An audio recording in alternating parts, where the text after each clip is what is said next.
연구원사요 2013년 9월 5일 이제 제목 요한계시록 8장에서 14장까지 구조 분석 6번째 시간이 되겠습니다. 우리가 지난 시간에 요한계시록 13장의 구조 분석을 했습니다. 제가 말씀드리기를 요한계시록 13장과 14장은 세트 메뉴다 이렇게 말씀을 드렸습니다. 계시록 13장과 계시록 14장은 이제 세트 메뉴인데 요한계시록 13장은 이제 우리가 제목을 붙인다면 투쟁이라고 붙일 수가 있죠. 적그리스도가 이 땅에 나타나고 그 정치 지도자로서는 나타났다가 이제 거짓 선지자가 또 이어서 나타나 종교적인 측면에서 이제 적그리스도를 이제 후원을 하게 되죠. 여기 거짓 선지자에 대한 것은 제가 이제 다음번 요한계시록 17장과 18장 강해할 때 그때 자세하게 말씀을 드리도록 이렇게 하겠습니다. 그래서 이제 적그리스도가 정치 지도자이면서 또 종교적인 어떤 숭배의 대상이 되게 되죠. 그러면 온 세상 사람들이 다 적그리스도를 환영하고 열광하게 될 겁니다. 그것을 성경에서 뭐라고 말하느냐? 이제 미혹이라고 말합니다. 온 세상을 미혹하던 마귀 이런 얘기합니다. 이 미혹이라고 하는 것은 가짜인데 진짜인 것처럼 속이는 것이죠. 그래서 사람들 하여금 가짜를 진짜같이 믿게 하는 것입니다. 거짓을 진리로 믿게 하는 것이죠. 그래서 좀 이제 미혹을 하는데 적그리스도가 나타났을 때 아주 강력한 미혹의 영들이 나타날 것입니다. 그래서 세상 모든 사람들이 적그리스도를 숭배하며 열광하고 광적으로 이제 그를 추종할 것입니다. 자, 그런 가운데서 기독교인들은 어떻게 될 것이냐? 진짜 정말로 하나님을 사랑하고 예수 그리스도의 복음을 사랑하는 기독교인들은 이 미혹에 대하여 미혹이라는 사실을 알고 대항하게 될 것입니다. 왜냐하면 적그리스도가 모든 것은 다 좋은데 딱 한 가지 하나님을 굉장히 증오하죠. 그거를 이제 표출하기 시작합니다. 그래서 금방 이제 진짜 참된 기독교인들은 그것을 간파하고 이제 대적하기 시작하죠. 자, 그런데 여기서 우리가 두 가지 적그리스도의 출현과 더불어 두 가지 요한계시록 13장에서 우리가 기억하셔야 될 것은 적그리스도가 쓰는 두 가지 기독교인들 향해 쓰는 방식이 있습니다. 하나는 미혹이죠.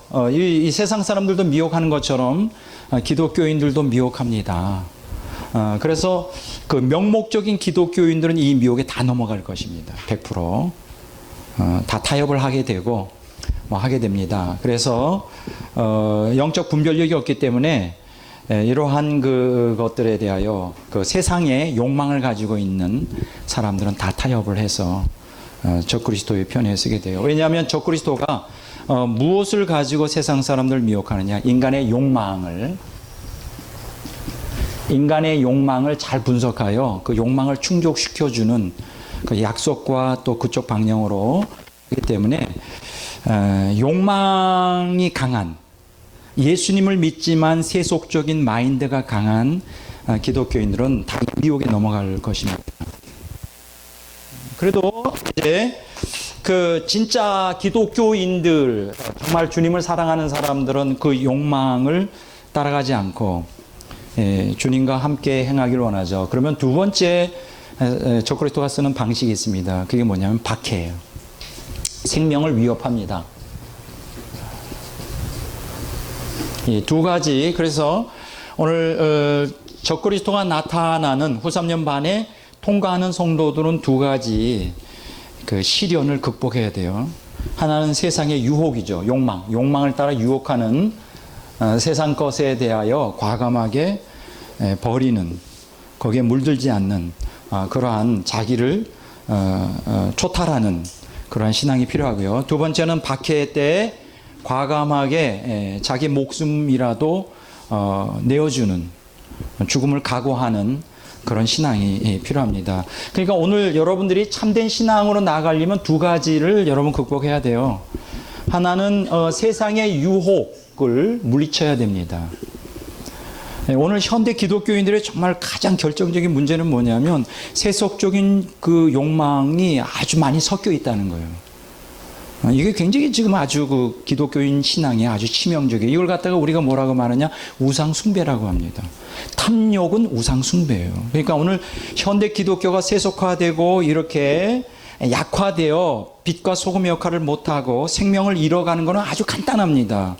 기독교회가 세속화되어 있기 때문에, 기독교인들이 세속화되어 있기 때문에 그런 상태로 하나님을 믿습니다. 그러면서 하나님을 믿기 때문에 자들은 예수님 믿기 때문에 천국 갈 거라고 믿는데 이거는 굉장히 난센스예요.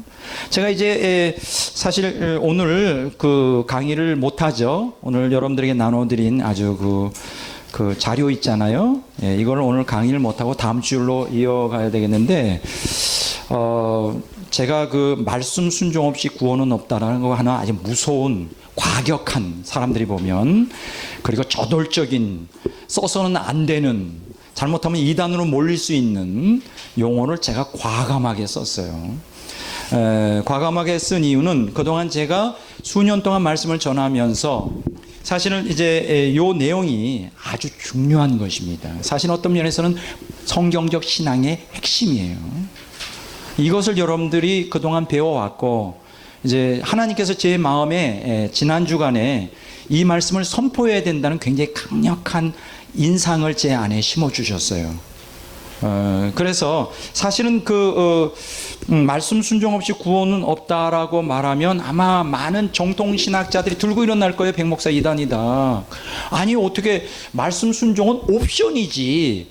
예수 믿어 구원받는 것이지. 어떻게 말씀 순종은 옵션인데 그걸 구원의 조건으로 두느냐라고 말할 것입니다. 분명히.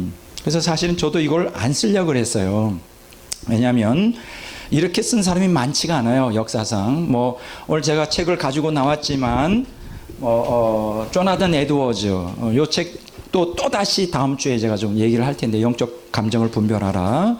그리고 제가 또 좋아하는 찰즈 피니의 누구를 위한 신앙인가라는 책 둘 다에서도 사실 말씀 순종 안 하면 그것은 구원이 없다라고 하는 걸 간접적으로 표현하지만 저처럼 이렇게 직접적으로 표현하지는 않았어요. 그럼 어느 누구도 그렇게 직접적으로 표현하기가 좀 어렵습니다. 그만큼 이게 민감한 문제인데, 그러니까 제가 지금 아주 직격탄을 지금 날리고 있는 거예요. 그럼 과연 이 얘기가 맞나 틀리나는 이제 다음 주에 왜 말씀 순종 없이 구원이 불가능한가에 대한 논리적이고 또 성경적이고 신학적인 얘기를 다음 주에 하겠습니다. 무조건 말씀만 순종하라 이렇게 하면 설득력이 없죠. 왜 순종해야 되느냐 하는 거. 거기는 다 이유가 있는 것입니다. 그래서 다음 주가 이제 이 내용이 주제가 될 것이고, 그래서 오늘 이것을 이제 강의를 못 하겠는데, 지금 오늘 현대 기독교인들이 문제가 되는 게 뭐냐? 왜 이렇게 영성이 없고 왜 생명이 없느냐 이거예요. 생명의 주님을 믿으면서 생명의 말씀을 읽고 그것을 믿는다고 외치면서 왜 기독교가 생명력을 잃어버렸느냐. 거기에 대한 질문에 대해서 분명한 것은 뭐냐. 말씀을 순종하지 않기 때문에 그래요. 간단히 얘기하면 그래요. 말씀을 순종하지 않기 때문에. 그러니까 오늘 말씀 순종 안 하는 신앙이 아주 보편적이고 편만에 있어요. 다른 말로 말하면 말씀 순종은 옵션이고 그냥 예수님의 보혈을 의지하여 피를 의지하여 예수님 믿으면 다 구원받는다라고 하는 그 신학과 신앙이 지금 보편적으로 기독교 신학의 또 교회에 잡혀있기 때문에 순종의 그 중요성과 심각성을 가르치는 사람들이 많지가 않습니다. 또 말씀 순종하라 그래도 왜 말씀 순종해야 되는지에 대한 근본 이유와 원인에 대하여 잘 몰라요. 많은 분들이. 이제 다음 주에 아주 중요한 얘기가 될 텐데, 자 보세요. 지금 오늘 기독교인들을 신앙을 잃어버리게 하는 두 가지 좋은 방법이 있어요. 하나는 세상 욕망으로 유혹하는 겁니다. 또 하나는 그게 안 통할 때는 박해를 하는 거예요. 그럼 어떻게 되느냐? 참된 기독교인의 신앙으로 나가려면 이 두 가지를 이겨나가야 돼요. 세상이 우리에게 타협을 요구하며 욕망대로 살라고 할 때 그걸 과감하게 싸워 투쟁해서 그걸 포기해야 되고요. 또 우리의 신앙을 버리라고, 버리지 않으면 죽이겠다고, 또 불이익을 주겠다고 협박하고 박해를 할 때 어떠한 희생이 있음에도 불구하고 이거 과감히 극복해 나가야 돼요. 그렇지 않으면 참으로 성경적 신앙, 구원에 이르는 신앙으로 나아갈 수가 없습니다. 저 마태복음 13장 한번 보겠습니다. 자, 마태복음 13장을 한번 보겠습니다. 자, 마태복음 13장 18절부터 23절까지 보면 씨 뿌리는 자의 비유가 나오죠. 뭐 다 알잖아요. 근데 여기 보면 지금 제가 언급하고 있는 내용이 여기 나와 있어요. 예수님을 믿는다고 고백하지만 이 두 가지 세상 유혹, 욕망과 또 신앙 때문에 박해받는 것을 극복하지 못하면 참된 신앙으로 나아갈 수 없다는 것이 여기 나와 있어요. 여기 보면 21절에 한번 읽어보겠습니다. 21절, 20절부터 읽어볼까요? 돌밭에 뿌렸다는 것은 말씀을 듣고 즉시 기쁨으로 받되 그 속에 뿌리가 없어 잠시 견디다가 말씀으로 말미암아 환난이나 박해가 일어날 때는 곧 넘어지는 자요. 여기서 넘어진다는 건 뭘 의미할까요? 잠시 시험에 들고 믿음이 약해진다는 걸 얘기할 거예요? 아니죠. 넘어진다는 건 믿음을 상실한다는 거예요. 그럼 믿음을 상실함으로 그 결과로 인해서 구원을 상실한다는 뜻이에요. 여기 보면 말씀으로 말미암아 환난과 박해가 임할 때요. 다른 말로 말하면 말씀을 지키려고 할 때 환난이 와요. 그렇잖아요. 세상은 하나님 말씀을 대적하지 않아요. 지키지 말라고 하지 않아요. 근데 말씀을 지키려고 할 때, 말씀을 믿고 의지하여 그대로 살려고 할 때 환난이나 박해가 올 수 있어요. 뭐 이거는 이제 환난과 박해는 두 가지 의미에서 할 수 있어요. 하나는 종교적인 박해라고 말할 수 있고, 하나는 말씀을 지키지 못하도록 방해하는 거죠. 말씀대로 살지 못하도록 방해하는 거. 그렇게 되면 어떻게 될까요? 넘어진다 그랬어요. 신앙을 포기하는 거예요. 이걸 이겨나가야 돼요. 이 박해. 말씀 때문에 그 종교적인 측면에서 오는 박해도 이겨나가야 되고, 말씀을 지키지 못하도록 여러 가지로 방해할 때 그것도 그 고난이 올 거 아니에요. 그것도 이겨나가야 돼요. 어떤 사람은 이런 사람들이 있어요. 처녀 때는 참 신앙생활 열심히 해요. 막 방언도 하고 뭐 은사체험도 많이 하는데 이제 불행하게도 불신자 집안에 시집을 갔어요. 불신자 집안에 시집을 가가지고 그 불신자 집에서 이제 교회를 나가지 못하게 하는 거예요. 그러면 이제 우리가 간증을 가끔 들어보면 어떤 여자들은 죽음을 불사하고 머리를 빡빡 깎아서 여자, 왜냐면 깎아놓으면 창피하니까 못 나갈까봐. 근데 머리를 빡빡 깎인 채로 교회를 가는 거예요. 막 죽자 사자 또 가는 사람도 있고, 뭐 그렇게 해서 극복하는 사람도 있고, 어떤 사람들은 도중에 포기해요. 그때부터 예수님 안 믿어. 이제 그런 사람이 어떤 사람이냐? 이제 말씀으로 말미암아 환난이나 박해가 일어났을 때 넘어지는 자예요. 방언까지 하고 은사 체험도 많이 했는데 결혼하고서 예수님 버리는 사람들도 태반이라는 거예요. 이런 사람들 구원받지 못하죠. 두 번째 또 있어요. 이게 뭐냐? 이 사람들은 교회를 다녀요. 교회 안에 있어요. 그런데 문제가 되는 게 뭐냐? 세상 욕망으로 가득 차 있어. 탐욕으로 가득 차 있어. 다른 말로 말하면 하나님 믿으면서도 우상 숭배를 해요. 이런 사람도 구원받지 못하죠. 한번 보겠습니다. 마태복음 13장 22절 다 같이 읽어보겠습니다. 가시떨기에 뿌려졌다는 것은 말씀을 듣거나 세상의 염려와 재리의 재물의 유혹으로 말씀이 막혀 결실하지 못하는 자. 여러분, 결실하지 못한다는 건 뭘까요? 시험이 들었다든가 믿음이 약해서 그냥 뭐 그렇다는 얘기가 아니에요. 결실하지 않았다는 것은 구원받지 못했다는 거예요. 여러분, 어떠한 것만 곳간에 들어갈 수 있죠? 알곡만 들어가요. 열매를 맺은 것, 결실한 것만 들어가요. 여기서 천국 곳간에 들어갈 수 있는 것은 결실한 참 알곡만 들어가요. 근데 결실하지 못했다는 건 뭐예요? 교회를 다닙니다. 열심히 다녀요. 말씀을 들었어요. 그런데 뭐 때문에 막혀요? 말씀이 세상의 염려와 재물의 유혹에 말씀이 막혀요. 말씀이 막혔다는 건 뭐예요? 말씀대로 순종하여 가지 않는 거예요. 말씀을 따라가지 않는 거예요. 세상 욕망을 따라. 세상 염려. 세상 염려가 뭡니까? 이 세상의 육신적인 삶을 어떻게 살 건가만을 관심을 갖고 사는 거예요. 사실 인간의 본성이에요, 그게. 내가 이 세상에서 어떻게 자기의 그 행복과 평안과 몸의 어떤 그것을 위하여 추구하는 게 인간의 본성이에요. 근데 기독교인들은 참된 말씀을 따라 영적 성숙과 참된 구원으로 나가는 사람은 그것을 다 극복하고 이겨야 돼요. 근데 이게 보통 싸움이 아니에요. 날마다 싸워서 이겨야 돼요. 그러니까 세상 염려와 재물의 유혹, 특히 오늘 현대 기독교인들이 가장 큰 고민이 뭐냐면 재물의 유혹이에요. 20세기 들어오면서 물질주의가 아주 대세를 장악하고 있는 상황에서 이 물질에 대한 유혹을 극복한다는 건 보통 어려운 일이 아니에요. 정말 그렇습니다. 굉장히 어렵습니다. 이거 다 극복해야 돼요. 이 물질의 유혹을 극복하지 못하면 참된 신앙으로 나갈 수가 없어요.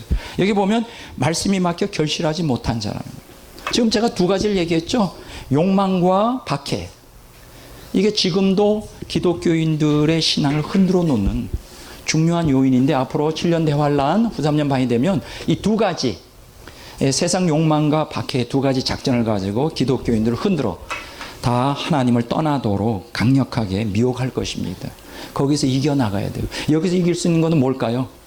자기를 부인하고 욕망을 죽이고 십자가를 지고 가는 것밖에 없어요. 다른 방법은 없어요.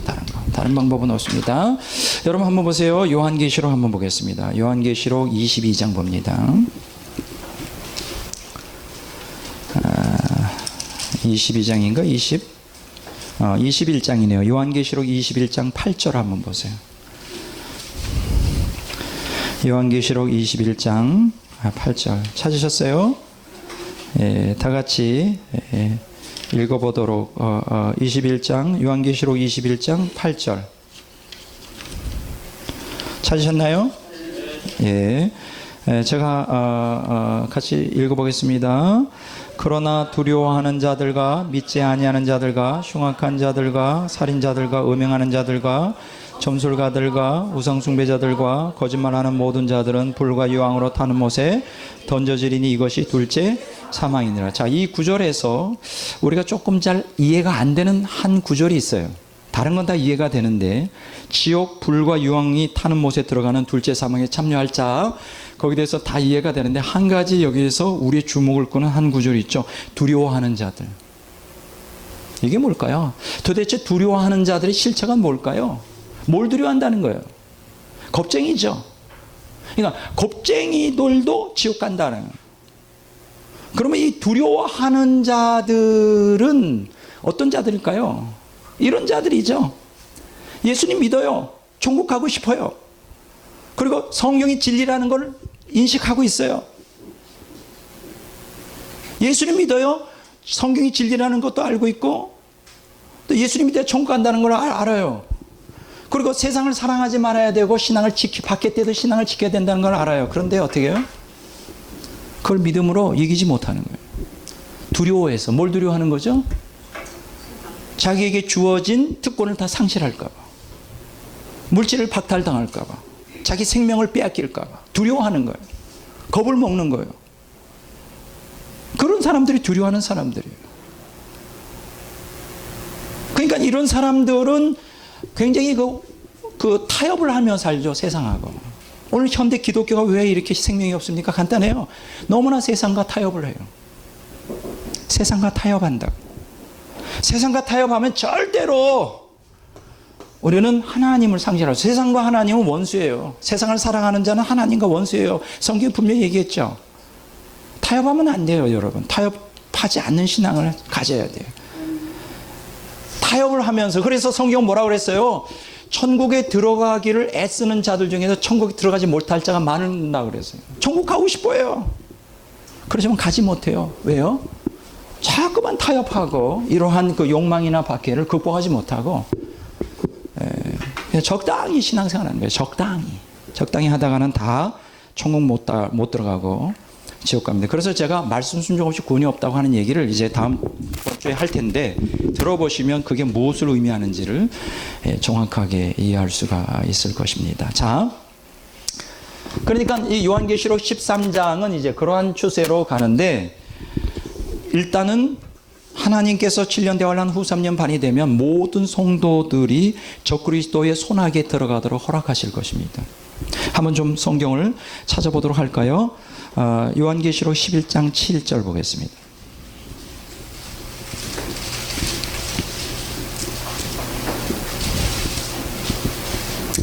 다 같이 한번 읽어보겠습니다. 그들이 그 증언을 마칠 때 무적행으로부터 올라오는 짐승이 그들과 더불어 전쟁을 일으켜 그들을 이기고 그들을 죽일 터이니. 여기서 그들은 누굴까요?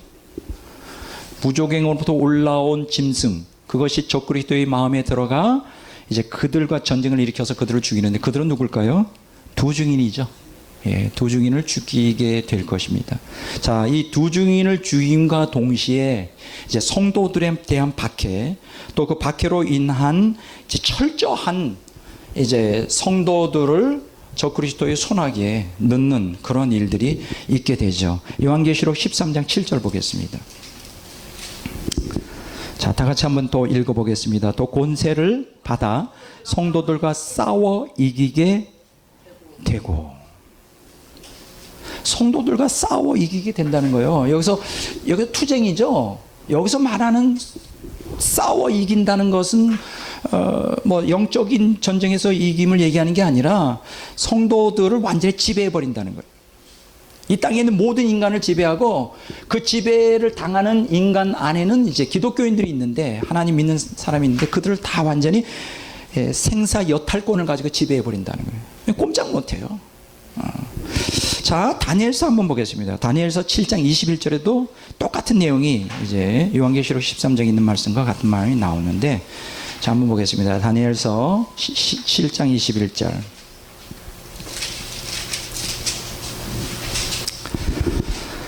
자, 다 같이 한번 읽어보도록 하겠습니다. 찾으셨죠? 내가 본즉 이 뿔이 성도들과 더불어 싸워 그들에게 이겼더니.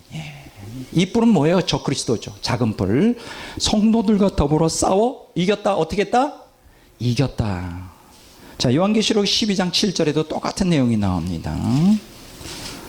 요한계시록 12장 7절 다 같이 한번 읽어보도록 하겠습니다. 자, 다 읽을 필요가 없죠? 다 읽을 필요가 하니까 1.5 다 읽죠. 내가 들은즉 그 세마포 옷을 입고, 어딘지 모르세요? 다니엘서 12장 7절 다 같이 찾으세요. 다니엘서 12장 7절. 계시록이라고 그랬어요? 그게 맞다면 제가 제정신이 아니네요. 그렇게 얘기 안 했는데. 그런가? 예, 그런 줄로 알고 그럼 교정합니다. 다니엘서 12장 7절 다 같이 읽겠습니다. 내가 들은즉 그 세마포 옷을 입고 강물 위쪽에 있는 자가 자기의 좌우 손을 들어 하늘을 향하여 영원히 살아계신 이를 가리켜 맹세하여 이르되 반드시 한때 두때 반때를 지나서 성도의 권세가 다 깨지기까지 하리니 그렇게 되면 이 모든 일이 다 끝나리라. 여기서 한때 두때 반때는 3년 반이죠. 그러니까 전 3년 반이 끝난 다음에 후 3년 반이 되면 성도들의 권세가 다 깨집니다. 성도들을 이긴다, 적그리스도가. 이제 같은 얘기죠. 이것은 무엇을 얘기할까요? 이제 성도들은 7년 대환란 후 3년 반, 그러니까 전 3년 반이 아니에요. 전 3년 반 동안은 아직은 자유가 있어요. 내가 생각할 때는 지금 WCC가 이제 부산 10월 달에 열리잖아요. 근데 WCC가 지금 계획하고 있는 것은 전 세계 종교 통합이에요. 로마 카톨릭을 중심으로 하는, 여러분 WCC를 누가 지금 주도하고 있다고 생각하세요? 로마 카톨릭이 주장하고 있습니다. 좀 더 구체적으로 말하면 로마 카톨릭과 그 프리메이슨 혹은 일루미나티라고 하는 그 세력들이 사실은 WCC를 장악하고 있어요. 여러분 이걸 조금 더 잘 하셔야 되는데, WCC는 누구의 예속하에 있느냐? 이게 300위원회에 부속되어 있어요. 일루미나티가 300위원회를 갖다가 지금 그 정치인들을 다스리고 있는데, 그 배후에 WCC를 그 300위원회가 이렇게 컨트롤하고 있어요. 배후에서. 이건 그림자 정부라고 하는 이리 유카바 최의 책에 나와요. 지금 제가 뭐 사적으로 얘기하는 게 아니라. 그래서 WCC의 주요 그 당직자들, 뭐 회장이라든가 그 책임자들은 대부분 다 프리메이슨 멤버입니다. 일루미나티에 소속되어 있는 사람들이에요. 그래서 이게 지금 WCC가 지금 추구하는 게 뭐냐? 세계 종교 통합입니다. 근데 여기서 로마 카톨릭을 중심으로 해서 세계 종교 통합을 하고 있어요. 이제 로마 카톨릭에 대한 얘기 이제 다음 주에 좀 자세하게, 다음번에 자세하게 얘기할 텐데, 그래서 지금 제가 예측하기로는 전 3년 반 동안은 아마 세계 종교 통합이 이루어질 거예요. 그리고 내가 생각할 때 이거는 이제 예상인데 전 3년 반 되기 전에 가까워질수록 기독교가 통합이 될 겁니다. 기독교 통합. 그러니까 이 지금 종교 통합이 이렇게 나가요. 지금 기독교, 로마 카톨릭과 개신교가 통합이 됩니다. 그것을 지금 누가 추진하고 있느냐? WCC가 또 그 주도하고 있고요. 그리고 두 번째로는 이게 첫 번째고 기독교 통합. 두 번째는 종교 통합입니다. 종교 통합을 이루어요. 이 종교 통합은 내가 생각할 때는 3년 반 동안에 이루어지지 않겠나. 뭐 이렇게 예상을 하는데 그건 정확하게 모르겠고요. 자, 기독교를 통합한 다음에 그 다음에 종교를 통합합니다. 종교를 통합한 다음에 그 다음에 마지막으로 후 3년 반 되면서 적그리스도 종교가 돼요. 적그리스도. 여기에서 종교 통합에서 적그리스도 통합. 근데 이 기독교 통합이든 종교 통합이든 적그리스도 통합이든 여기서 아주 제일 여기서 반발하는 세력이 있죠. 그게 누구냐? 골수 기독교인들, 예수쟁이들. 예수쟁이들. 이들은 하나님 말씀만을 절대 진리로 믿고 예수님만을 목숨처럼 믿는 사람, 사랑하며 예수님이 전부인 삶을 살아가는 사람들. 이 사람들이 이제 기독교 통합, 종교 통합, 적그리스도 종교를 반대해요. 반대합니다. 이제 그래서 이들이 결국은 다 죽게 되는 거예요, 순교. 그들을 제거하는 과정에서 이제 기독교인들은 다 죽임을 당하게 되는 것입니다. 그런데 하나님께서 지금 다시 말하지만 왜 적그리스도의 통치를, 지배를, 그 억압을, 박해를 받도록 허락하시는 것일까요? 하나님이 힘이 없어서? 하나님 무능해서? 아니죠. 그렇게 허락하시는 거예요. 그래서 그렇게 해서 두 가지입니다. 하나는 우리를 갖다 시험하시는 거예요. 여러분들이 오해하지 말아야 될 것은 야고보서 1장에 보면 하나님은 아무도 시험하지 않는다 그랬어요. 악에 빠지도록 시험하지 않는다. 여기서 시험이라고 하는 페이라스모스라는 헬라어 단어가 있어요. 페이라스, 이게 헬라어가 페이라스모스, 요거 맞네요. 이게 헬라어로 페이라스모스인데 요거는 두 가지 뜻이 있어요. 시험이라는 게. 하나는 유혹이라는 템프테이션이라고 하는 단어가 유혹이라는 단어가 있고요. 두 번째는 검증이라는 단어가 있어요. 테스트죠, 테스트. 여러분, 우리가 시험 보는 걸 테스트라고 그러잖아요. 그걸, 나 지금 유혹받고 있어. 이렇게 말하는 사람 없죠. 어휴, 시험을 다 유혹이 아니죠. 그거는 검증하는 거잖아요. 내가 진짜인지 가짜인지 알아보는 거예요. 내 실력이 어떤지.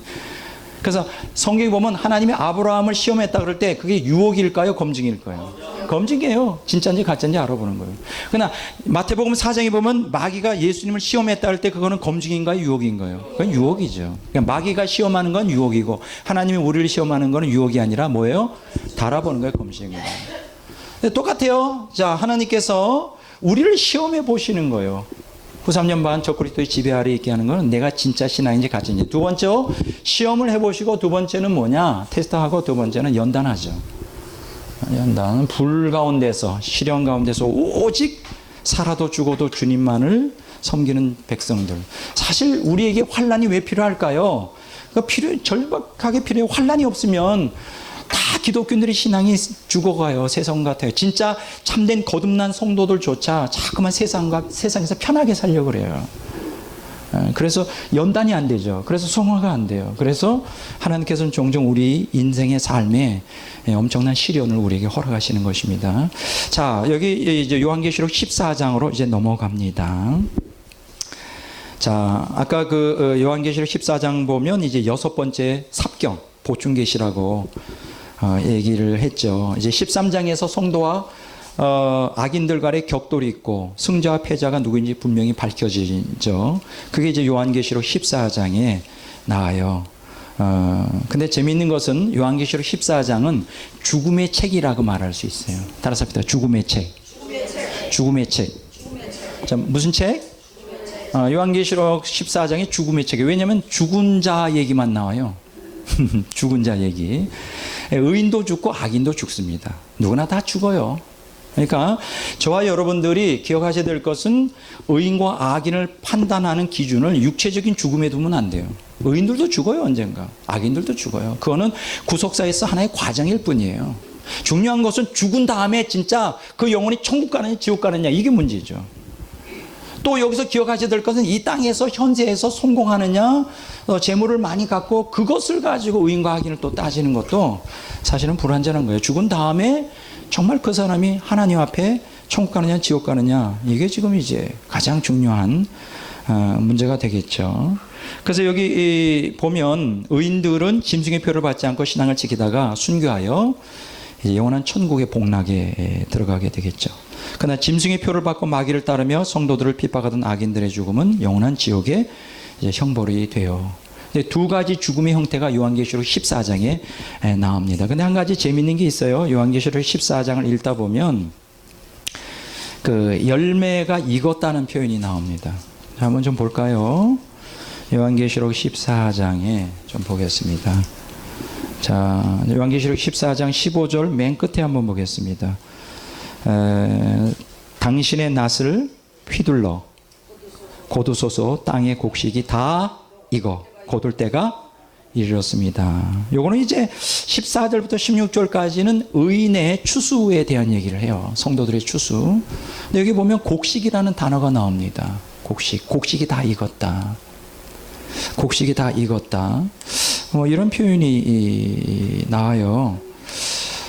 익었다. 그리고 또 한 가지 재밌는 것은 18절 맨 밑에를 한번 보세요. 끝에 줄에 땅에 포도송이를 거두라 그 포도가 익었느니라. 자, 곡식도 익고 포도송이도 익었다. 따라서 합시다. 익었다. 굉장히 중요한 영적 의미를 여기서 내포하고 있어요. 자, 의인은 그 거룩으로 익고 악인은 악으로 익는 거예요.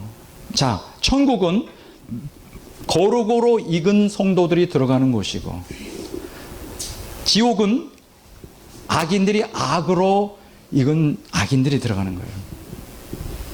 익어야 돼요. 여러분 보세요. 이 앞에 보세요. 자, 보세요. 자, 저와 여러분들이 예수님 믿지만 우리 안에 뭐가 있어요? 타락한 본성이 있죠. 이 본성의 성질은 천국 가지고 들어가지 못해요. 이게 제거가 돼야 돼요. 그래서 이 제거를 시키기 위해서 이 땅에서 좀 연단을 받는 거예요. 그게 뭐 거기에 대한 자세한 얘기는 할 수 없지만 우리가 이제 결국 천국에 들어가잖아요. 천국에 들어갈 때 우리의 그 악한 본성은 제거되고 들어가야 돼요. 자세한 얘기는 제가 여기서 하지 않겠습니다. 구원론에 관계되는 거기 때문에. 그래서 제거가 안 되면요, 이 탐욕이 있는 기독교인들, 특히 이 보석을 좋아하는 기독교인들이 천국 들어가면 그게 눈이 휘둥그레지잖아요. 그건 다 보석집이죠. 그러니까 이 탐욕이 발달해가지고 옆집에 있는 보석을 띄워오려고 그러는 거예요. 그런 마음이 있으면 천국이 되겠어요. 그러니까 천국집에 살면서 불안한 거죠. 누가 훔쳐갈까봐. 그러면 천국이 아니잖아요. 근데 탐욕이 다 없어져야 돼. 근데 재밌는 게 뭔지 알아요?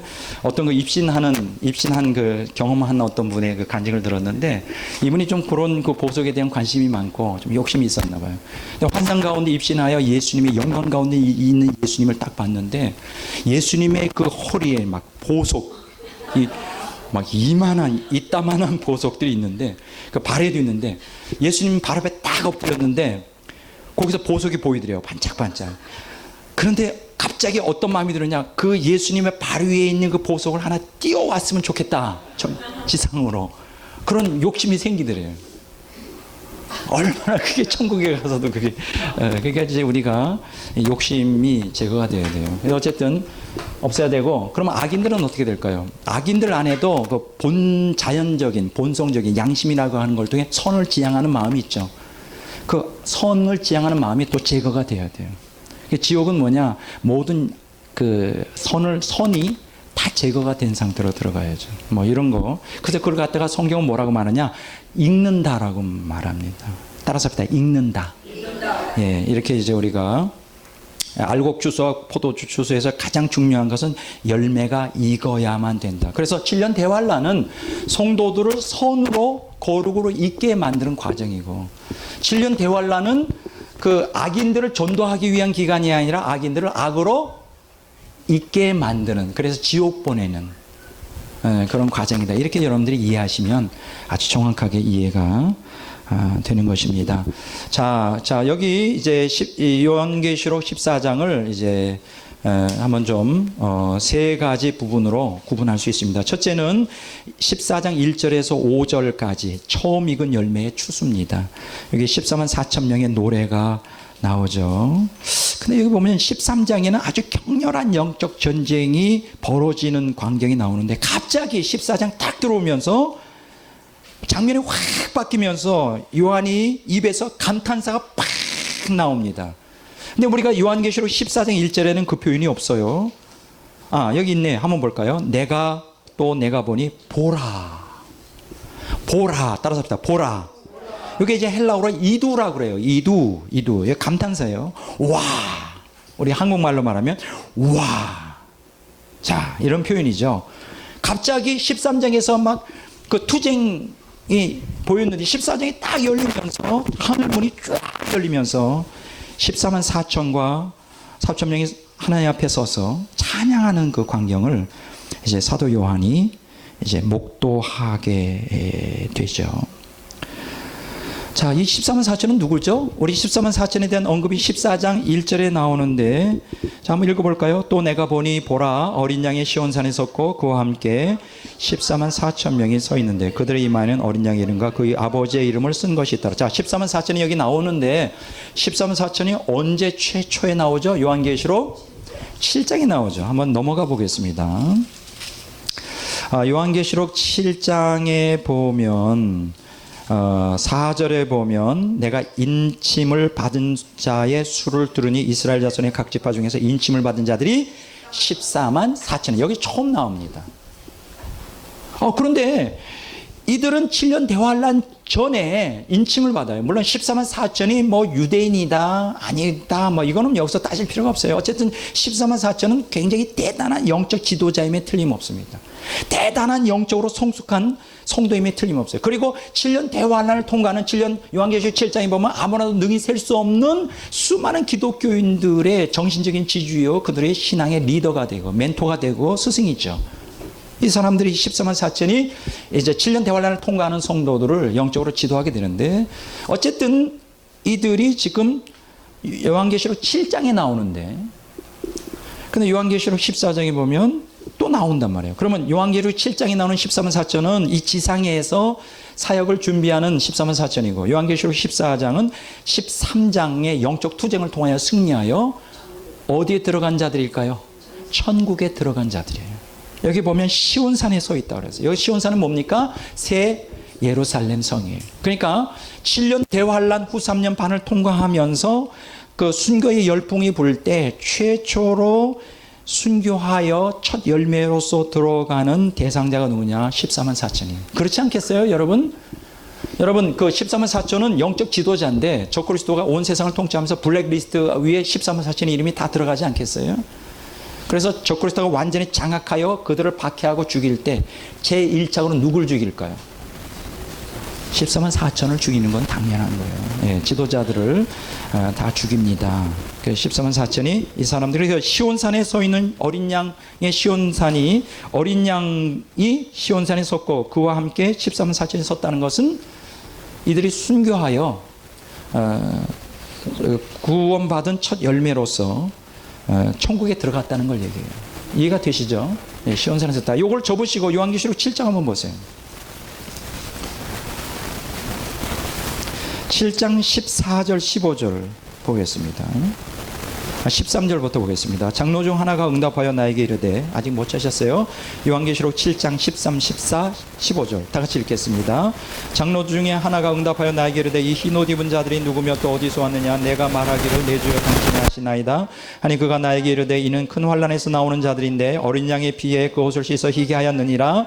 그러므로 그들이 하나님의 보좌 앞에 있고 또 그 성전에서 밤낮 하나님을 섬김에 보좌에 앉으신가 그들 위에 장막을 치시니. 자, 여기 보면 흰옷 입은 무리들, 큰 환란에서 나오는 자들인데 이들이 지금 어디에 가 있죠? 요한계시록 7장에 보면 그들이 하나님 보좌 앞에 있다. 그 얘기는 뭐예요? 이들이 순교해요. 천국에 들어갔다는 얘기예요. 순교자들이라는 거예요. 이 흰옷 입은 자들이 이 하나님 보좌라는 것은 천국을 얘기해요. 순교하여 죽어서 천국 갔다는 거예요. 그러니까 우리가 대다수의 기독교인들은 흰옷 입은 무리는 다 순교하여 천국 들어가는 14만 4천도 한 사람도 남김없이 다 순교하여 이제 천국 들어가는 것을 얘기를 합니다. 그래서 어쨌든 14만 4천이 요한계시록 14장에 나오는 14만 4천은 이제 승리하여 천국에 들어간 자들인데, 한번 요한계시록 15장 1절 보겠습니다. 15장 2절 봅니다.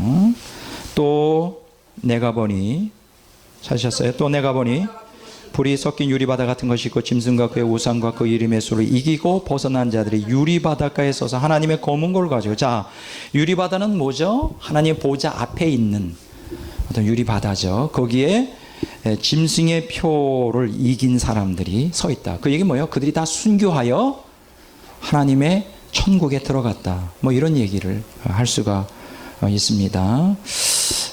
그러면 14만 4천은 어쨌든 7년 대환란 전에 선택을 받아요. 인침을 받습니다. 바람이 불기 전에 인침을 받아서 이들이 이제 준비하고 7년 대환이 딱 시작되면 영적 지도자로서 이제 세상에 많은 성도들을 인도를 하는데, 옛날에 제가 어떤 예언 집회에 한번 참석한 적이 있어요. 제가 그런 데를 자주 가는 건 아닌데 누구 소개를 한번 갔는데 어떤 분이 그런 얘기를 하세요. 하나님께서 지금 마지막 때라 지금 영적 지도자들을 지금 정비하고 있다. 평상시 평화 시대에는 여러분 우리가 영적 질서라는 게 있잖아요. 군대에도 장군이 있고 영관급이 있고 비관급이 있고 이렇게 그렇게 쭉 이제 나오잖아요. 그와 마찬가지로 이제 하나님 나라에, 이 땅에서 건설되는 하나님 나라에서도 이러한 위계 질서가 있단 말이에요. 그래서 이제 그분이 뭐라고 얘기하느냐, 지금은 마지막 때라 지금 장군이나 영관급 아주 영적 지도자들을 하나하나 교체하고 있다는 거예요. 7년 대환란 시스템으로 바꾸고 있다. 그러니까 이제 평상시에 보통 때 사역하는 거하고 7년 대환란은 좀 비범한 상황이잖아요. 그래서 그 7년 대환란 때 사역할 사람들은 비범한 사람이 아니면 안 돼요. 비범하다는 건 다른 게 아니고 철저히 무장된, 진리로 무장되고 철저히 예수님이 전부인 그런 사역자가 아니면 성도들을 이끌 수가 없겠죠. 그래서 서서히 지금 종말이 다가올수록, 7년 대환란이 다가올수록 7년 대환란 지도자들이 나타나기 시작할 것이다. 저는 그것이 어느 정도 일리가 있다고 생각해요. 지금 소수이긴 하지만 전 세계적으로 복음의 진리를 강력하게 외치는 사역들이 하나하나 나타나기 시작하고 있어요.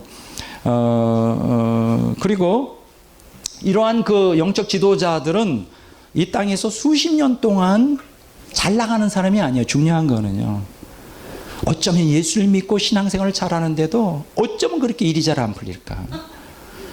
그냥 일이 잘 안 풀려. 우리가 보통 말하는 대로 그렇게 열심히 기도하고 전도하는데 교회도 성장이 잘 안 되고, 보통 10년, 20년, 30년씩은 그냥 마치 세상 같은 동력자 예수 믿는 사람이 볼 때도 그렇고, 자기가 자기를 볼 때도 그렇고 실패한 목회자 같아요. 이해가 안 되잖아요. 불같은 열정을 갖고 주님에 대한 뜨거운 사랑을 갖고 헌신을 갖고 있는데 왜 그렇게 교회가 안 될까, 목회가? 왜 이렇게 이름이 뜨질 않아? 이런 사람들 있거든요, 분명히. 여러분, 지금 큰 교회에 정말 이름이 알려진 목회자들 중에서는 정말 영적인 분들이 많지가 않아요. 그러나 개척교회를 하거나 정말 사람들이 볼 때는 눈에 보이지 않는 숨어있는 목회자들, 작은 교회 정말 훌륭한 목사들 많습니다. 아직도 남은 7천이 있단 말이에요. 숨어있는 영적 지도자들이 있어요. 이 사람들이 앞으로 7년 대환란에 그때는 빛을 발할 거라고 생각해요. 마지막 때가 될수록. 왜냐하면 수십 년 동안 연단을 받아서 웬만한 고난에서는 껐떡도 하지 않아. 목숨을 걸고 하니까, 예수님께. 그래서 이제 그런 얘기가 있습니다. 자, 그런데 여기 보면요, 요한계시록 14장 요한계시록 14장에 처음 익은 열매로, 그게 어디 있죠? 처음 익은 열매로 14장 4절이죠. 예. 자, 우리 여기 한번 읽어보겠습니다. 14장 4절. 이 사람들은 여자와 더불어 더럽히지 아니하고 순결한 자라 어린 양이 어디로 인도하든지 따라가는 자며 사랑 가운데서 속량함을 받아 처음 익은 열매로 하나님과 어린 양에게 속하였으니, 여기 처음 익은 열매라는 뜻은 첫 열매란 뜻이 아니에요. 단순히 뭐 그것도 의미가 있지만 수확물 중에 최상품이라는 뜻이에요. 수확물 중에 최상품이래요. 여기 그 Complete Biblical Library라고 하는 책이 나와요. First fruits came to mean the very best or the highest quality. 그러니까 최상품. 그러니까 이 14만 4천은 아주 최상품이에요. 하나님이 귀하게 여기는 최상품이에요. 그 출애굽기 23장 19절에도 보면 이런 말씀이 있죠. 너의 토지에서 처음 익은 열매의 첫 것을 가져다가 하나님께 드리라. 처음 익은 열매 중에 첫 것이에요. 이게 뭐냐? 최상급이라요. 아주 최고. 또 best of best 뭐 이런 표현이 있죠. 그래서 NIV 성경이 이걸 어떻게 말하냐? 첫 열매 중에 가장 좋은 것이라고 번역했어요. The best of the first fruits. 이렇게 첫 수확물 중에서 최상의 것으로 선별된 것. 또 LB 역에 보면 또 choice sample of the first day's harvest 이렇게 나와 있어요. 그러니까 그 최상급 첫 수확물 중에 최고의 것, 이게 14만 4천이라는 것이죠.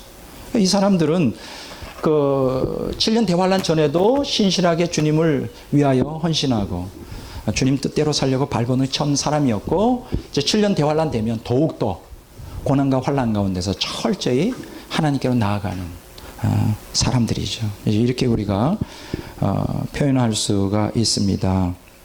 자, 그런데 이 사람들은 어떤 사람이냐? 난 참 요한계시록 14장에 보면, 여기 보면 14장 3절 한번 보겠습니다. 다 같이 읽겠습니다. 그들이 보좌 앞과 내 생물과 장로들 앞에서 새 노래를 부리니 땅에서 속량함을 받은 14만 4천 밖에 능히 이 노래를 배울 자가 없다. 여기 보면 땅에서 속량함을 받은 자, 이게 무슨 뜻일까요? 땅에서 구속함을 받은 자. 요 땅에서 구속함을 받았다는 것은 땅으로부터 구원받은 자라는 뜻도 있지만, 땅이라고 하는 개념이 하나님과 예수 그리스도의 구속 행위를 무력화시키는 악의 세력을 의미하기도 하거든요. 암시. 그래서 땅에서 구속함을 받았다는 것은 악의 세력으로부터 구원받은 성도들이다. 이렇게 번역하는 것이 적절하고요. 여기서 사람 가운데서 구속함을 받아 처음 익은 열매가 되었다라고 하는 것은 사람 가운데서는 대환란의 이 지상에 사는 모든 사람들, 신자든 불신자들, 그들 중에 이제 그 당시에 처음 열매다.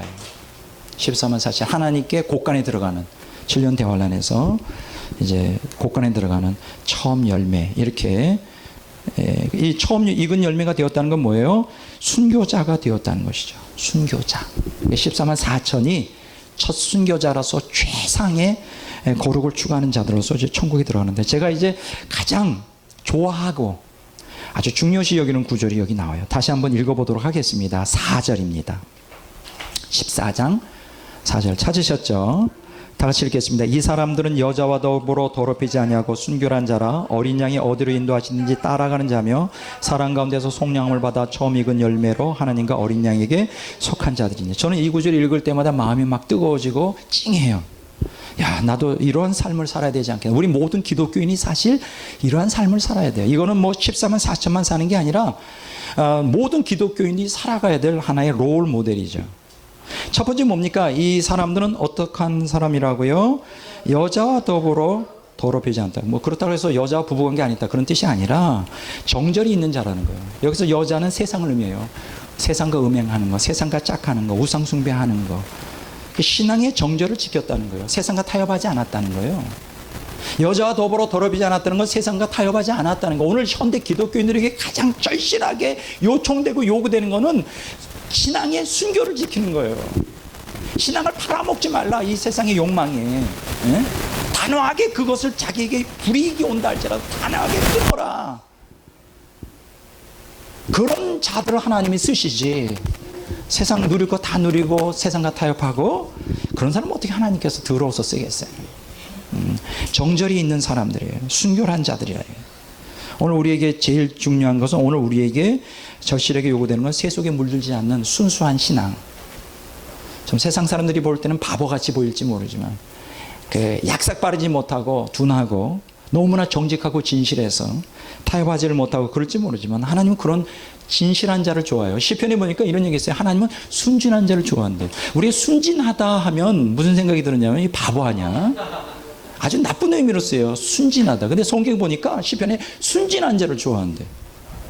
제가 조금 순진하거든요. 그래서 제가 희망을 가졌어요. 야, 그래. 사람들이 나 같은 사람 이용하려고. 그래서 저는 이용을 참 많이 당했어요. 그래, 좋아. 이용 당해주겠다. 순진하니까. 마음이 약하고 그냥 뭘 하면 다 이용당하는데 좋아. 그런데 이제 그러면서도 이제 옛사람이 있으니까 내가 바보야 뭐 이렇게 하면서. 나중에 보니까 바보더라고요.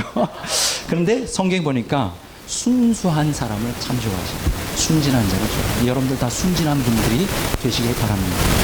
근데 왜 아멘 하는 사람이 별로 없는 것 같아요. 그래요. 자, 보세요. 근데 여기 중요한 게 있어요. 여기 보면 어린 양이 어디로 인도하든지 따라가는 자예요. 자, 그 정절을 지키기 때문에 따라가는 거예요.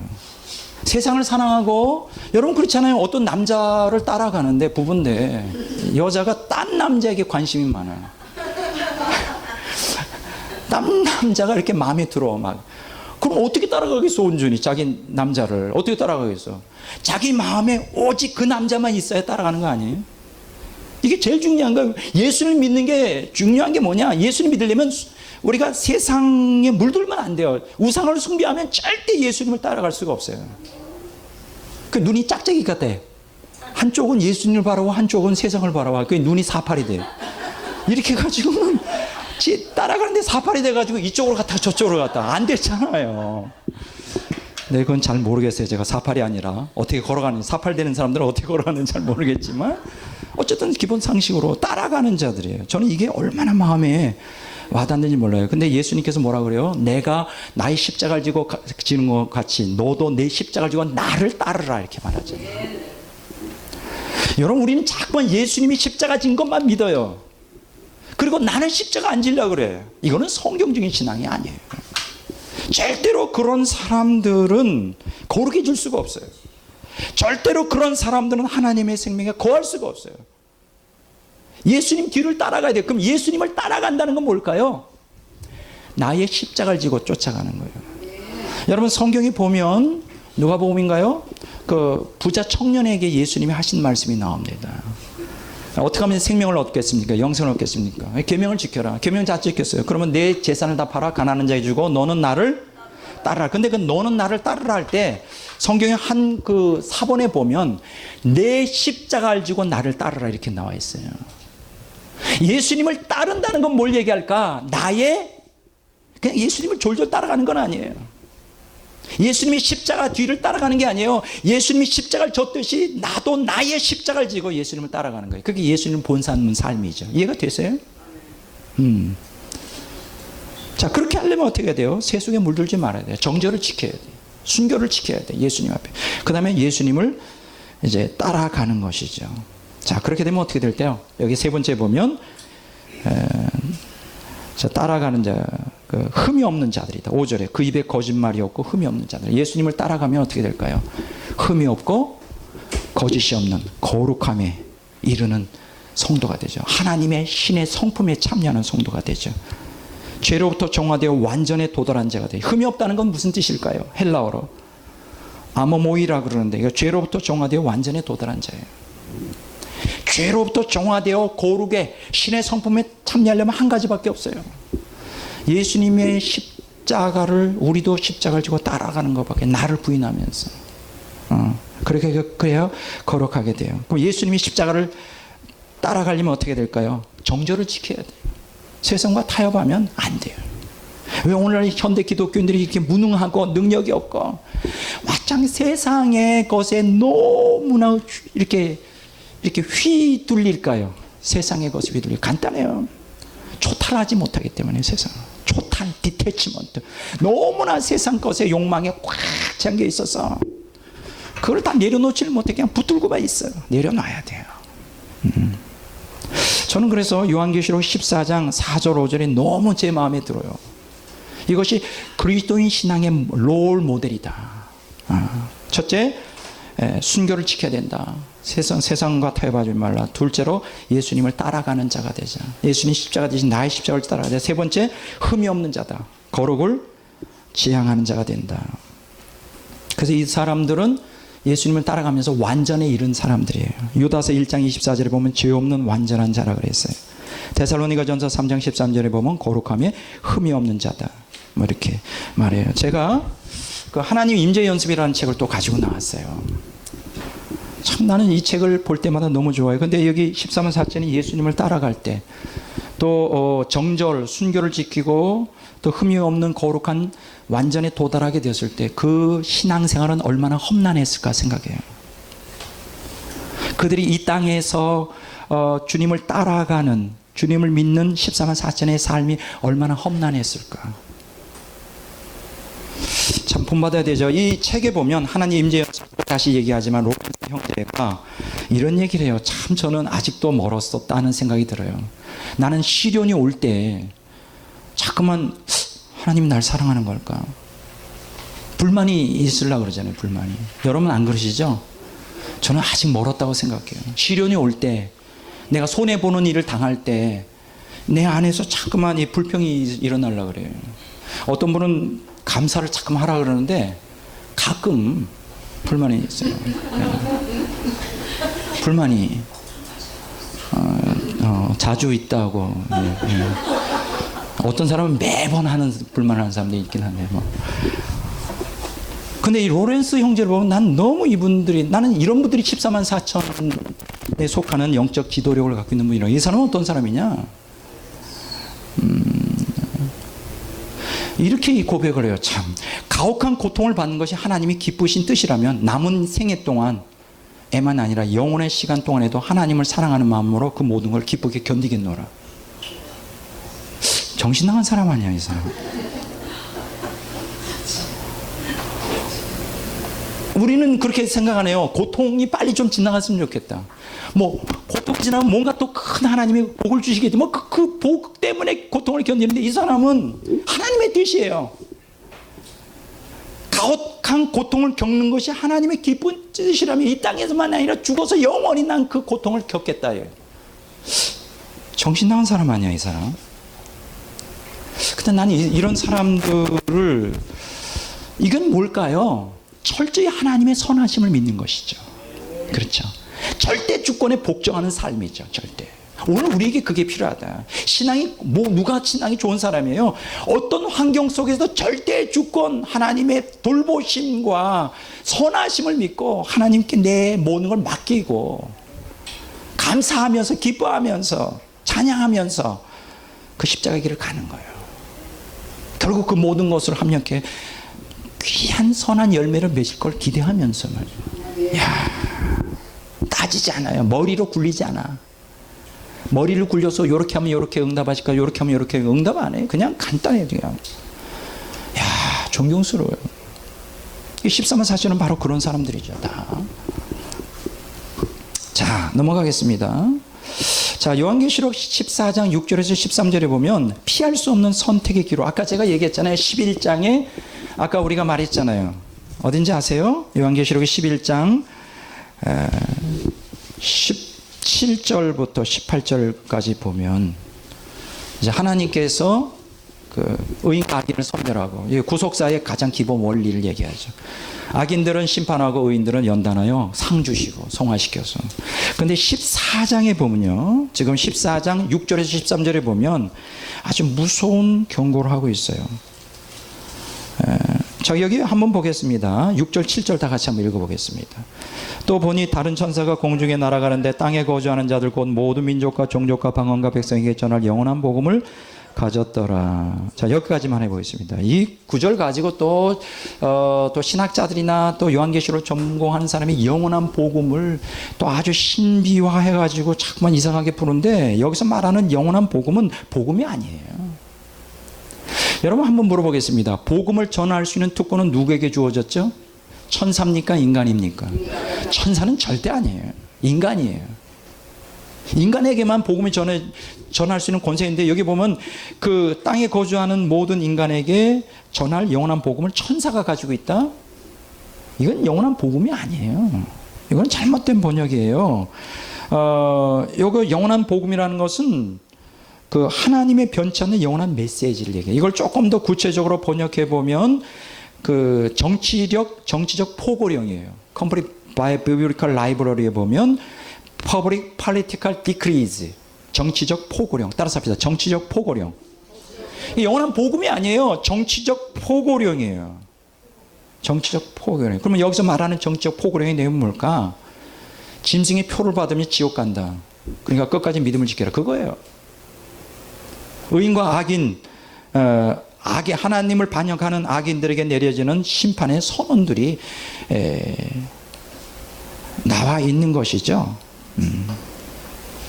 심판. 그 심판의 내용이 어디 있죠? 요한계시록 9절부터 14장 9절부터 12절까지 나와죠.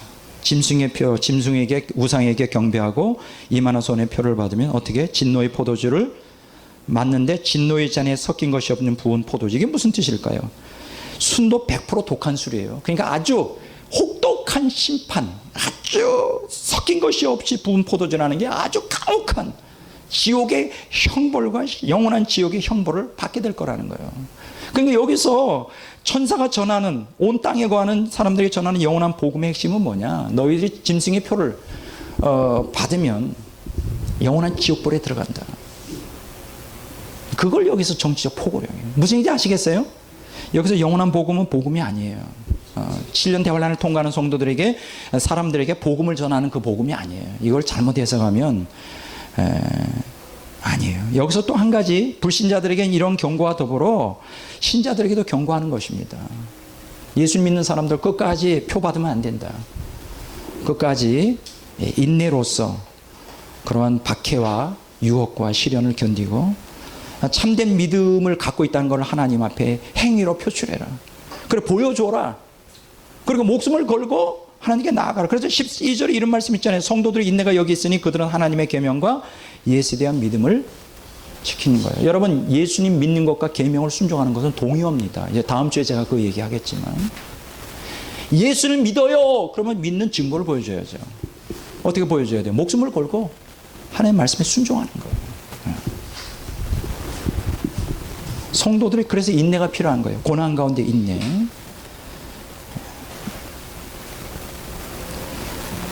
여러분, 인간은 누구나 다 극한 상황에서 본심이 드러나게 되어 있어요. 진짜든 가짜든. 그래서 그 사람이 누군지를 알려면 시험해 봐야 돼요. 극한 절박한 상황으로 몰아가야 돼요. 그럼 그때 그 사람의 본색이 돼요. 수많은 명목상의 기독교인들이 목숨을 부지하기 위해서 신앙을 포기하고 짐승의 표를 그 당시에 받게 될 것입니다. 참 그거 보면 가슴이 아프죠. 그래서 우리는 어떻게 되느냐? 순교를 각오하고 끝까지 지켜야 되는데, 지금 사실은 순교적 삶을 살지 않으면 7년 대환란 때 순교하지 못해요. 따라서 합시다. 순교적 삶. 순교적 삶이 뭐예요? 자기를 부인하는 삶이죠. 순교적 삶을 살아야 돼요. 말은 쉬운데 쉽진 않죠. 근데 해야 돼요. 살아야 돼요. 네.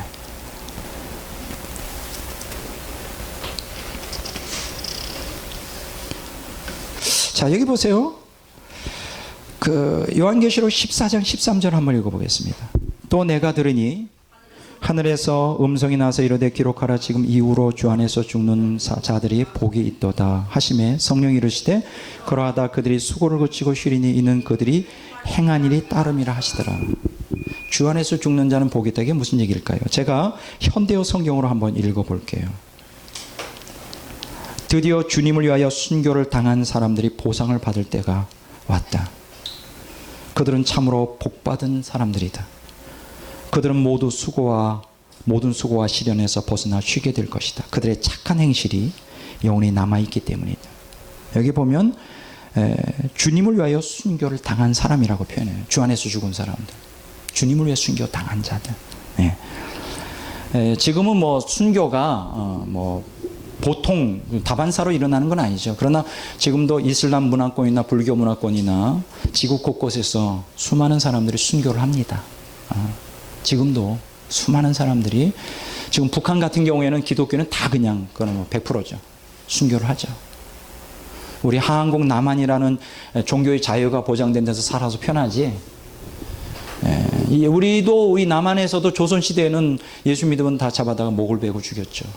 이렇게 군문 효소에서 세남터에서 잘라 죽였잖아요. 천주교 박해를 통해. 여러분 순교라고 하는 게 낯선 개념이 아니에요.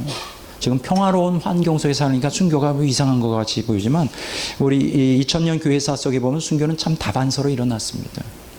이제 앞으로 7년 대환란이 되고 후 3년 반이 되면 순교라고 하는 것은 아주 보편적인 기독교인들이 날마다 생각해야 되는 하나의 삶의 하나의 과정이 될 거예요.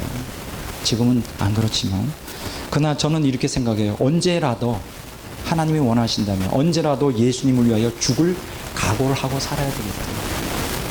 지금도 언제 어떤 사건이 일어날지 모르잖아요. 미국에서 그런 사건이 있었어요. 어떤 총기 난사하면서 어떤 아주 유명한 어떤 여자성한테 총을 들면서 너 예수님 믿는다면 죽겠다. 믿지 않는다면 살려주겠다. 나는 예수님 믿는다. 그래서 죽었어요.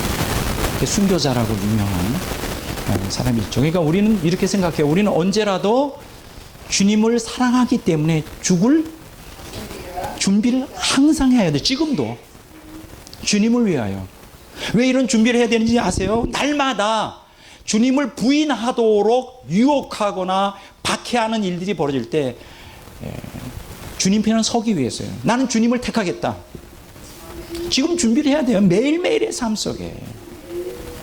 그런 각오로 살아야 된다고요. 그런 생각 없이 살다가 유혹이나 박해가 올 때 자기도 모르게 욕망을 따라 그냥 자기의 그 앞에 있는 이익을 따라 행동하게 되잖아요. 그러니까 언제든지 내가 주님을 위해서 죽겠다.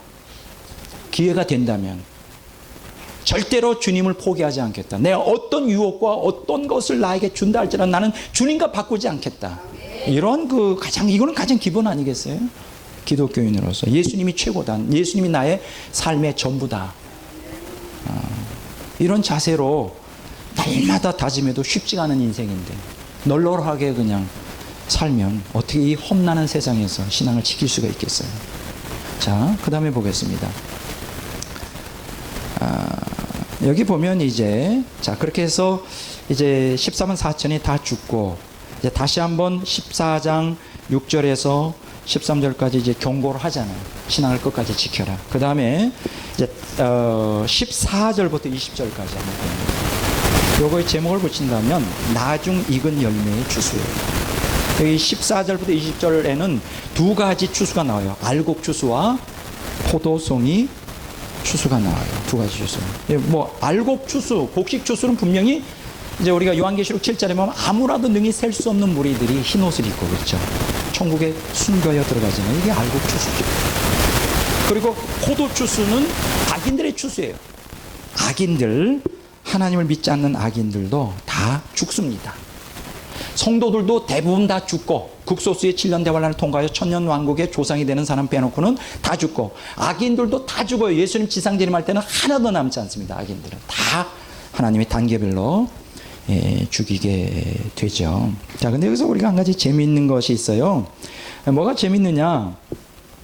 이제 곡식을 추수할 때의 예수님의 자세와 포도를 추수할 때의 예수님의 자세가 달라요.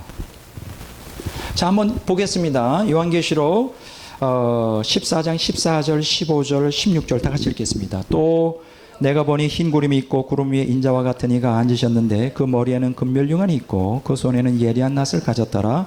또 다른 천사가 성전에서 나와 구름 위에 앉은 이를 향하여 큰 음성으로 외쳐 이르되 당신의 낫을 휘둘러 거두소서. 땅에 곡식이 다 익어 거둘 때가 이르렀음이니이다 하니 구름 위에 앉으신 이가 낫을 땅에 휘두르매 땅의 곡식이 거두어지더라. 자, 한 가지 질문하겠습니다. 14절에 인자 같으신 이 구름 위에 인자 같으신 이 누구죠? 예수님이에요. 천사가 아닙니다. 그런데 인자 같은 신이가 있는데 예리한 낫, 추수할 수 있는 예리한 낫을 가졌다는 거예요. 그때 또 다른 천사가 성전에서 나와 구름 위에 있는 분에게 외치는 겁니다. 당신의 낫을 휘둘러 거두소서. 요청하는 것이죠. 예수님께 곡식이 다 익어 거둘 때가 됐습니다. 그랬더니 이제 구름 위에 앉아 있는 예수님이 낫을 땅에 휘두르며 땅의 곡식이 거두어지더라. 예수님께서 성도들은, 천국으로 데려가는 성도들은 누가 거둘까요? 예수님이 직접 하나하나 소중하게 거두십니다. 여러분 아세요? 그런 얘기 많이 듣죠? 우리가 죽을 때, 성도들이 죽을 때 하나님은 그 죽음을 귀히 보시고, 성도들은 하나님께 이 땅에서 너무나 소중한 존재예요. 눈동자처럼 보호하시는데, 우리가 죽을 때 가끔 천국문이 열려서 그걸 보죠. 천성문 앞에서 예수님이 기다리고 계신 거예요. 그 좌우로 천사들이 종려 가지를 들고 막, 그거 한번 생각해 보면 좀 대단할 거예요. 승리자들, 입성하는, 천국에 입성하는 자들을, 그 대단해요. 아주. 자, 그래서 이 곡식, 익은 곡식을 추수할 때는 예수님이 직접 하신다. 그리고 하나하나 소중하게 여기신다. 근데 대조적으로 포도 열매를 추수할 때는 대조적입니다. 17절부터 자 20절까지 다 같이 읽겠습니다. 또 다른 천사가 하늘에 있는 성전에서 나오는데 역시 예리한 낫을 가졌더라. 또 불을 다스리는 다른 천사가 제단으로부터 나와 예리한 낫 가진 자를 향하여 큰 음성으로 불러 이르되 내 예리한 낫을 휘둘러 땅에 포도송이를 거두라. 그 포도가 익었느니라 하더라.